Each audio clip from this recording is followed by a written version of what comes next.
Well, a woman was telling her friend, I'm the one who made my husband a millionaire. Everything that he is, that has made him that, I caused. I'm the one who made my husband a millionaire. And her friend said, well, what was he before you met him? And she said, a multimillionaire.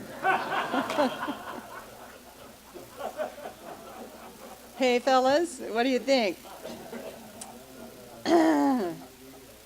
Today, Phil asked me to share with you in his series on Unity's fundamental teachings, to share about the teaching of prosperity, which is what my focus is on my internet ministry. And so I'm happy to share with you what Unity teaches about prosperity. And they teach that God is divine substance and abundance, that it is unlimited, everywhere present, available all the time, available to every person, no restrictions, no differentiation. It's just a shimmering divine essence that is formless, that with our thoughts can be shaped and formed to help to create and support our lives. I want to share with you a really dynamic lesson that Jesus gave when he demonstrated how to tap into divine substance so that he could move substance from the unmanifest realm of that shimmering essence into visible manifestation.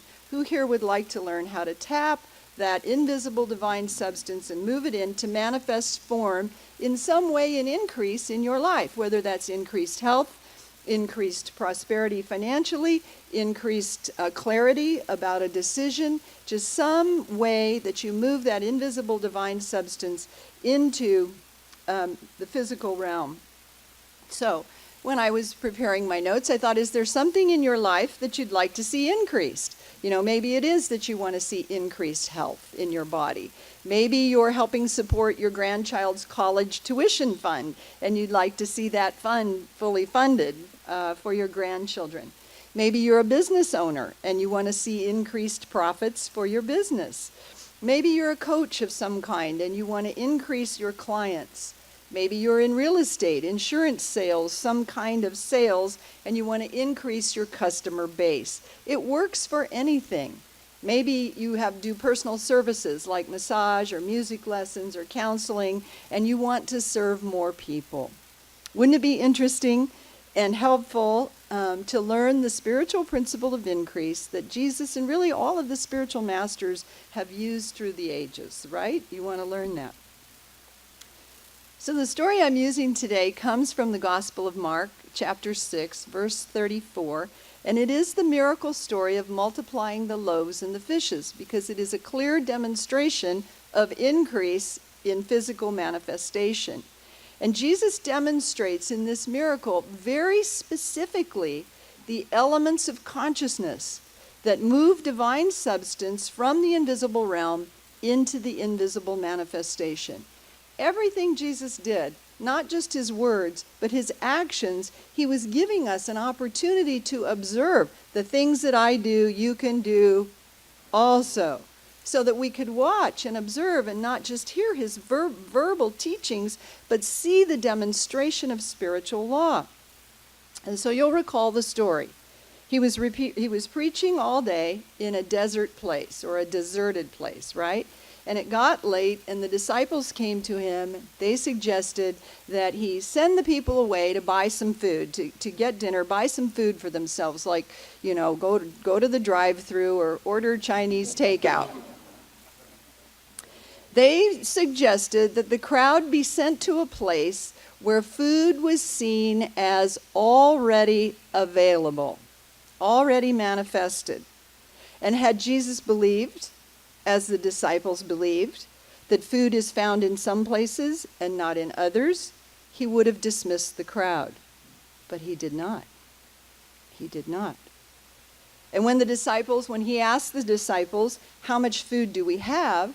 They responded, we only have 5 loaves and 2 fish. Because they were in a consciousness of a fixed, finite amount, a consciousness of only, I only make this much money. I live on a fixed income. I only can bend over this far to tie my shoes. A consciousness of only, not enough to succeed. And had Jesus been in an only consciousness, again, he would have dismissed the crowd to go and find their evening elsewhere, but he did not. He did not. So if you say things like, well, I'm at the top of my salary range and there just aren't any more increases for me other than a cost of living increase, so I'm kind of at a fixed level in my salary, or I'm on Social Security and I'm at a fixed level of income, you would be like the disciples, and you would be in a consciousness of only so much finite good available for you. That your good comes from one channel and no others, and that there's a limited fixed amount that can come to you from only one source, one place. But that's not the truth. That's not the truth of what Jesus will teach in this miracle. It's not the truth of what he demonstrated. When it came time to feed the 5,000, Jesus demonstrated the spiritual prosperity law of increase in ways that had never before been seen or practiced. And if we look closely at his process, we see that he gave very specific steps in consciousness for increasing anything, because the law works for everything. So I want to take a closer look this morning at what he showed us. And just a synopsis of what he did was he asked the crowd of people to sit down in groups, you remember, and then he took the 5 loaves and the 2 fish into his hands, and then he looked up and he blessed it and he gave thanks, and then he broke it and passed it and shared it and fed everyone. So those are kind of the steps that we're going to dissect this morning. In this process, well, I already said that. We see some. Okay, so number 1, he first recognized, and we saw this in his questions to the disciples, he first recognized that spiritual substance is everywhere present, unlimited, available to all, at all times, equally available to anyone, everyone. He didn't dismiss the crowd to find what they needed out there somewhere, because he was very clear in consciousness of the universal Christ consciousness that is omnipresent, that we omnipotent, omniscient, and omnipresent, that we affirm here every week. And then he asked the people to sit down in groups. And we know metaphysically that all those people, my licensed teacher at Unity of Nashville called them our thought people. You have to control the crowd of thought people. You have to control the crowd. Order is the first law of the universe. And controlling your crowd of thought people is important. So when you're in any experience where you want to see increase or begin to demonstrate increase, it's important that you don't circle around in your thoughts with, well, I'm broke, or sales are down, or there's too much month and not enough money, or the only thing certain is death and taxes. And you can't cycle in that thought pattern. You have to control the crowd and ask your thoughts to sit down or calm down or be still, as we say in Unity. Be still. Because otherwise, they'll play over and over in your mind and cause havoc. And we know that all spiritual work, all prosperity work always begins in consciousness, right? As within, so without. So, when the spiritual work is done in an orderly, sequential way, what happens is you allow yourself to recognize and acknowledge God as source, one presence, one power, one life, one love. And that brings you into oneness, begins to move you into oneness with the universal Christ mind, where you take charge of your thoughts. And when he had them sit down in groups, they were preparing to receive. So he was creating a sense of expectation, a sense that something good was going to happen, that it was time for dinner, we were hungry, we were anticipating we were going to eat, we were sitting down, something good was going to happen. And when you get still and put yourself in alignment with divine mind, you put yourself and your crowd of thoughts in the flow of universal order. You just step into that stream of universal order. Remember, the universe responds to flow, not force. You want to get in there and make things happen, but the reality is the universe will respond to flow and not to force. And so keeping things in order accelerates the flow and adds tremendous strength to your results that you're beginning to create. So, recognize God as spiritual substance everywhere present and take dominion of your thoughts. Then the third thing he did was he took the loaves and fishes into his hands, didn't he? Over and over, we see Jesus use what he had at hand. He picked up dirt off the ground and spit on it and made a paste and put it in the blind guy's eyes, didn't he, to restore sight. We saw him tell the disciples to cast their nets on the right side of the boat. We saw him say, go over there and pull that fish out. There's a gold coin in its mouth. We saw him use his voice to call Lazarus forth out of the grave. He used whatever was available to him in terms of his gifts and talents and wisdom and knowledge. He got still. He took control of his thoughts, and he used the know-how that he had to begin to generate increase. You do that when you have a problem to solve. You get still, you listen within, and then you begin to think, what do I have that I can use to meet this experience? Sometimes it's prayer, sometimes it's faith, sometimes it's doing something, taking an action. One key idea here is that he didn't sit and wait for God to do something. He initiated a process. And in my morning reading this morning, I was reading from Frederick Bale's book, Hidden Power for Human Problems. I love this. The 7 Parent Thoughts Behind All Human Problems and How to Overcome Them.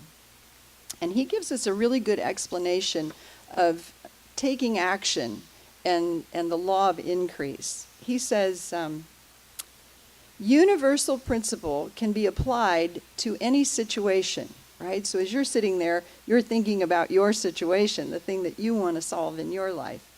It is by no means confined to the healing of a body. He had cured himself of diabetes, and then he wrote this book. The same law that restored my health works in the business world. It is the same principle by which food, securities, automobiles, or real estate are successfully sold. It can draw love into a person's life, enable him to pass difficult examinations, bring harmony into chaotic surroundings. It is the one universal principle by which one can bring into his life anything he desires without hurting other persons. And then he goes on to give a short example of how he used the universal creative law. He said, my first experience of the unlimited usefulness, I like those words, the unlimited usefulness of this creative law was in 1921 when I went to work for the Public Utility Company.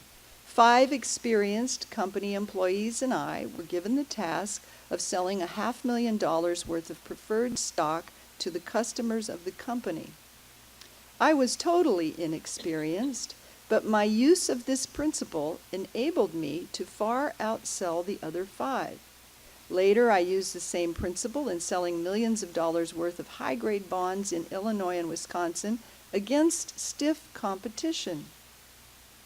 This was certainly not due to any brilliance in me, for most of my competitors were brighter.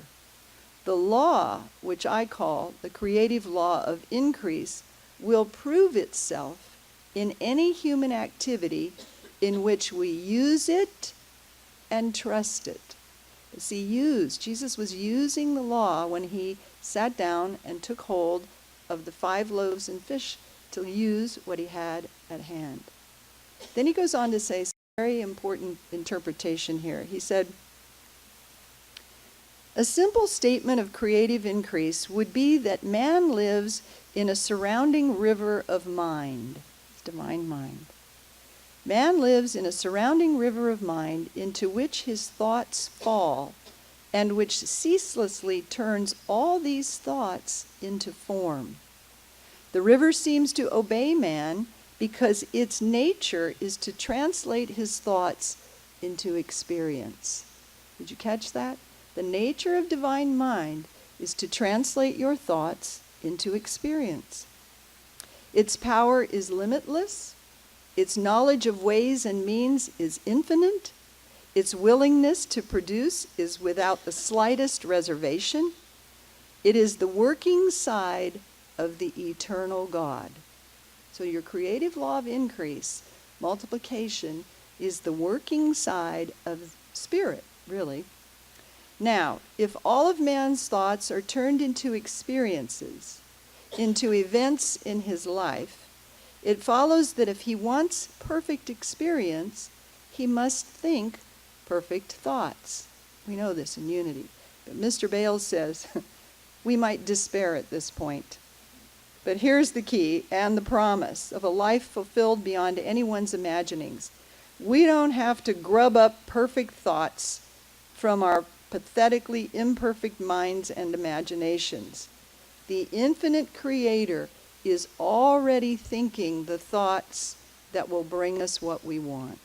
You catch the thought in mind, and that's Spirit delivering that perfect thought to you. We need to only choose to let God think the thoughts through us. The impersonal, obedient servant, the river, the creative law of increase, will do the rest. I loved it when I read that this morning. I just thought, yeah, it's such a great explanation of how the river of divine mind, when we think the thoughts into it, it is its nature to produce those thoughts into our experience. So, Jesus sat down and took what he had at hand and began to use it. As you think about expanded prosperity for your life, let me ask you, what do you have on hand that you can begin to circulate, to stimulate, to flow? Is there a skill in facing whatever is in your life right now? Is there some skill that you have, a talent, a gift? Is there some money you can give? Are there better eating habits you can adopt? Is there more patience, more exercise, more education, more time that you can give? Is there a phone call you can make, an email you can send? You see, what do you have that's close at hand that you can use, that hunch and that inspiration comes to you? Well, I could try this, you see. It may seem small, it may seem insignificant, but as you use it, as you circulate or put something out and begin to initiate, you activate universal spiritual energy in a way that begins to draw increase to you. You activate that universal spiritual energy in a way that you're thinking thoughts into divine mind, into the river of divine mind, and it is divine mind's nature to bring those thoughts into form in your experience. In step 4, Jesus, it says, looked up. And I always say it wasn't that he was looking up to God out there, although God is out there as well as in here, but he was taking his eyes off of the appearances of not enough. It's really easy, isn't it, to judge by appearances and to be influenced by conditions. You look at how big the problem is or how little resources you have to meet it, or what appears to be missing, or what's needed, or how an answer or a solution seems impossible. And you get this keen sense of overwhelm, or emptiness, or lack, or a sense of urgency. But to feed the 5,000, Jesus could not possibly have been holding mental images of lack, or only a little, or, whew, this is all we have? This is going to be a bigger job than I've done so far. I mean, what was he thinking? What was he thinking? His focus turned to the realm of all possibility. He looked up and he took his eyes off of the appearances so that he could realign with divine mind and divine substance, everywhere present, unlimited, available to him, and equally available to each person that was sitting there. His vision was on manifesting enough to do the job at hand, on manifesting enough to feed 5,000. And remember, it was 5,000 not counting women and children. because we didn't have the vote then, You can be faced with overwhelming negative appearances, no sales, an empty bank account, no customers, even not enough time. And the physical evidence of your senses, the facts, the figures, the diagnosis, the sales reports, the evidence can seem so real. But you cannot let yourself be influenced by what you see, by picturing lack or picturing worry. And it's hard to move our minds off of worry sometime, or analysis. We think, well, I'm not worried, but I'm analyzing this to death, So you have to move your mind off of that grasping, chasing sense of urgency. You've heard me talk about do want, don't want. That little method that I use is you focus and keep your mind attuned to what you do want, and this is key, while at the same time staying out of any thought about what you don't want. See, we can say, oh, I want this, but, the economy is bad. Or I really want to have this happen, but, my latest x-rays said this. So I want health, I want life, I am prosperity, I am abundance and substance, and you stay out of that other thought that tags along behind it. You see, do want, don't want. Say what I do want, at the same time, stay out of any thought about what I don't want. The truth is, Charles Fillmore said, the spiritual substance from which all wealth comes is never depleted. It does not fluctuate with the stock market or the economy. It does not decrease in hard times, nor does it increase in good times. It is available at all times, in all places, and you don't need to go anywhere to get it. There's no getting. There's an opening and allowing the flow of universal God's substance into your life. Step 5, he blessed it and gave thanks, and the power of increase is activated by praise and appreciation and thanksgiving. Those are all multipliers of good. Anything you want to see more of in your life, you give thanks for it, you praise it, you appreciate it. And then in his 6th step, he broke the bread and passed it. And this, for me, is the most powerful part of the miracle. Can you see that every time he broke a piece of bread or a piece of fish, symbolically, he demonstrated that he was breaking with lack and limitation, that he was breaking with fear, doubt, and worry, that he broke through any disbelief that he couldn't work this miracle, that he broke from the hypnotism of the human conditioning that believes there's not enough, or that supply is limited, or that supply can only be found in one place. He broke with all of that. He broke with there's only so much. And at the same time, he broke open into the realm of all possibility. He broke open the flow of unlimited supply. So that breaking and passing the bread and the fish was an active demonstration that we can see him physically moving spiritual substance from the invisible to the visible. And he kept his hands on that supply. He didn't say to the disciples, here, take over. He kept his hands, which represents service. He kept his hands on that supply. He kept in the consciousness of divine substance. He stayed in the consciousness of giving and sharing and contributing and serving. And as he did that, as he let that substance flow in and through him, he drew more and more and more to him from the invisible. And it passed through his hands in a steady flow. And in that deserted place, where only he could discern that Spirit was omnipresent, he fed thousands and demonstrated the law of increase for us. Can you see it? Did you ever think of him in that way, in that miracle? Isn't it exciting to know that you can break with lack and limitation and fear and doubt and worry and break open to unlimited good for your life?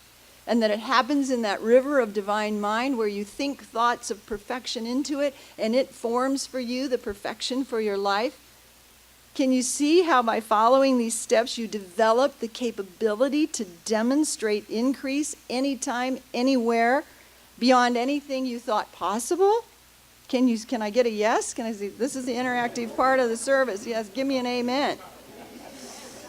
When you stop saying there's not enough, or I can't pay my bills, or I'm just scraping by, or I'm a little short of funds, or oh, my aching back, or oh, there's no way. When you stop saying that, you break through to the realization that you are a child of the infinite, a child of the Most High, and that you already have been given all that you will ever need for your eternal ongoing in the full potentiality of your soul. It's all already in you. It's just our communication with it, you see. And when you touch that, when you tap that invisible, shimmering, divine mind, then there will be no limit to the possibilities of what you can demonstrate. No limit. Healing, prosperity, love relationships, harmony, all things in the outer will attune to that divine mind that you're embracing in the soul, in the potentiality of your soul. So I wanted to close by making it practical in that we find ourselves in need of demonstrating a new meeting place, right? And so we are such a beautiful collective consciousness of faith and truth and light. And so I just wanted to breeze through the steps in summary and apply them to our new place. We want to demonstrate a new, right, and perfect meeting place for our ministry. So we get still, and we recognize that God is the source, the divine substance, everywhere present, unlimited, and available to us now. The place that we are seeking is seeking us. The landlord we are seeking is sitting out there praying for us, praying for a tenant that he can give his place to, that will love it and care for it and bless it and pay rent on time and be good tenants, right? And we're looking for a great landlord, a great landlord. There's no space and time in God. Divine substance can manifest instantaneously in any needed form. And we need it in the form of a facility for our church home. We have a desire to have a lovely church home at good rent with great parking, a wonderful landlord, no setup, no takedown. If we can have that, that'd be great too. And so we sit down and we get into a sense of joy and expectation about what's this new place going to look like, and will there be windows, or will there be a view, or will there be fountains, or will we have to set up and take down a bit? Just that expectancy that something good, as Phil said, something good is happening. Something good is coming. And so we take dominion of our thoughts. We think about what we do want, all of us together on a Sunday morning, sharing a wonderful message, being fed, spiritually fed and nourished and inspired. And we stay out of any thought about what we don't want. Oh, I hope it's not too far away. I hope the new place has easy but forget that. Get still and create a sense of excitement and anticipation and joy about how right and perfect our next new space will be, and the miraculous way it's going to open to us. And Phil's going to be able to get a sermon out of it, about how it all opened. And then we use what we have at hand. We use what we have at hand. And what do we have at hand? You have a phenomenal board that loves you and loves serving this ministry and is working diligently to find a new space. We have access to real estate agents and leasing agents. Each of you have eyes and ears to keep yourself open to possible places. We have access to prayer, but we also have to move our feet to start the process in looking for the property and knowing that what we are seeking is seeking us. But we can use what we have at hand, our prayer, our collective consciousness, and the steps that we take. We bless and give thanks for our new space in advance. It's already done in spirit, isn't it? And we give thanks for its evidence of its appearance to accelerate its coming to us. And then, my favorite part, we break. We break with any thought of fear, doubt, or worry, or confusion. And we break open divine right outcomes. We break open to feelings of excitement and satisfaction and completion about having our own space. And we pass those thoughts through our mind over and over until we see manifest results. And we'll see those in a few weeks. Are you with me? All right. So put your hands on your heart and let's affirm, we are guided and directed by divine love and wisdom now. We are guided and directed by divine love and wisdom now. And again, we are guided and directed by divine love and wisdom now. And so it is. We give thanks to each one of you. Thanks to the miraculous demonstration that Jesus gave us. And God bless you, everyone.